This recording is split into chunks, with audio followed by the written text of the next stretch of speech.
How far apart do you think product providers and intermediaries are in terms of what they expect from RDR?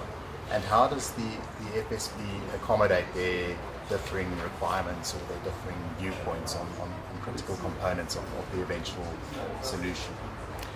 It's an interesting question, Gareth. I can't say I've thought about it in terms of the divergence between product suppliers and intermediaries, but off the top of my head, I would say the support for the intent of what we're trying to achieve is consistent across both. I think there is a real concern regarding the sustainability of the models going forward. People are very anxious to understand what we mean when we say that we will support the sustainability of the advisory space and of intermediation. And I think those concerns are shared equally, and the need for certainty is certainly shared. And frankly, I think it's also a shared interest amongst both product suppliers and intermediaries that we continue to grow the pool of South Africans participating in the financial services sector.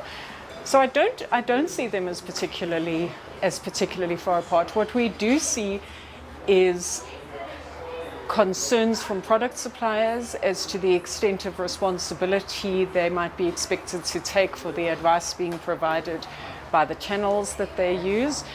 And from intermediaries, we see sometimes a sense of, well, it's time product suppliers took more responsibility for the products they develop, because they sometimes see themselves as takers of it. So I do think there's some work to be done on understanding that allocation of responsibility for the customer outcome across the value chain. But from the remuneration model perspective, I'm not really seeing that the value chain is poles apart. Fair enough.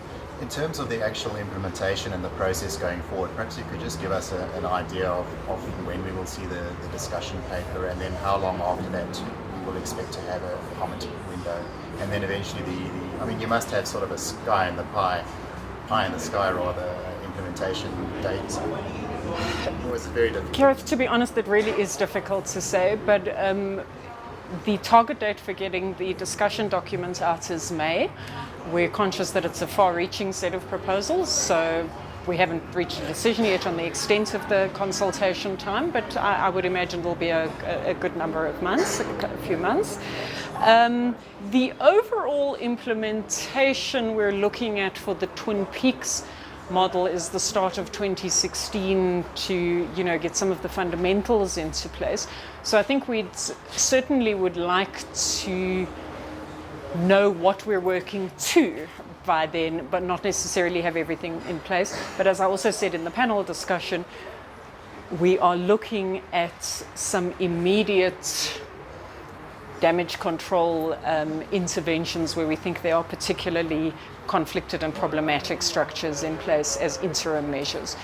So do you believe a forum like today is a useful forum, and would you say, based on the questions you received from the floor, that the intermediaries are engaged in the process and willing to put their case to the regulator? Increasingly so. I certainly see value in discussions like today. It's really useful to us to get input.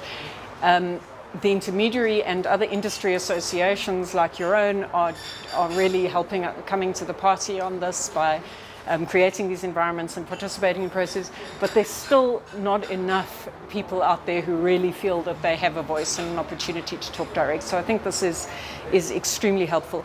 I think it will be helpful to up the ante on these discussions more once the discussion document is actually out, because there's understandably, there are a lot of assumptions being made at the moment as to what the thinking is. So I think it'll put more structure to the conversation once the paper is out there, and we're very conscious of the need to do so.